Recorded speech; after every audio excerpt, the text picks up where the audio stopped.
Adéjọkọ́ Mọ́lẹ́wà happy birthday. Sẹ́dáfì Yábọ̀dé mo bá ké sí. Happy birthday. Àánú Olúwa pọ̀ mọ́. Happy birthday. Mo bá bùrọ̀ àti gbogbo dé ké sí.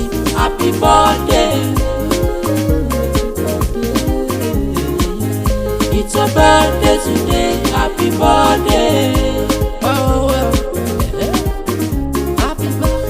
Happy birthday to you, olóríire ọmọ. Adéjọkẹ́ Lìbò kése. Happy birthday. Títọ́ pépé níjà yàjọ́ tàbí ọba Dẹ̀túnlé. Ọba Olúwa kò lé. Ó ti lé lọ́dún sí. Adéjọkọ́ Mọ́lẹ́wà happy birthday. Sẹ́dọ̀ gbẹ̀bí ló parapọ̀ pé kíkí ọ̀hún kíkí ọ̀ dáadáa. Látòrí grandpa wọ́n ní pé kí wọ́n kí ọ̀ grandpa pé mi lónìí pé it's your birthday. Àwọn àbúrò rẹ̀ pè mí wípé happy birthday to you. Àwọn tí Adéníkẹ́ Àánú Olúwa kò ó ní happy birthday to you. Àrídùnnú mi. Adéjọkọ́ Mọ́lẹ́wà happy birthday. Sẹ́dáfì Yábọ̀dé mo bá ké sí. Happy birthday. Àánú Olúwa fọ́. Happy birthday. Mo bá bùrọ̀ àti gbogbo dé ké sí. Happy birthday. Purchase your tracks today. Adéjọkọ́ Adéníkẹ́ mo kí ọ káàbọ̀ sọ́dún tuntun rẹ̀. A ní ọjọ́ bí rẹ̀ lè ní jẹ́ onífọ́délé yìí ṣàṣemọ́.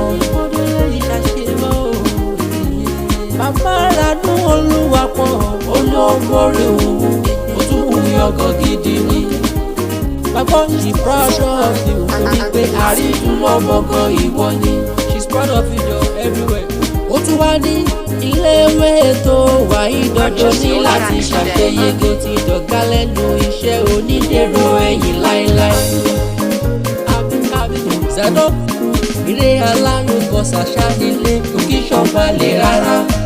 Ìṣọ̀lẹ̀ ọmọ kan ìrúrékìrì èrè lọ sọ́mọ àrò ní mo kí dáadáa ní. Ta ló sọ pé ó lòdì? Ta ló sọ pé ó lọ dẹ̀dẹ̀? Tó ṣùṣubú lọ́jà. Ó sẹ́ni kó bá jó lówó lóṣùbù àrùn ògbélé ó pa ọ́. Ọ̀bẹ̀wé kọ́ ògbòkè ìgbẹ̀wé ló jẹ́ ni. Adéjọkọ́ Mọ́lẹ́wà happy birthday. Sẹ́dáfì Yábọ̀dé mo bá ké sí. Happy birthday. Àánú Olúwa pọ̀ happy birthday. Mo bá bùrọ̀ àti gbogbo dé ké sí. Happy birthday. It's your birthday.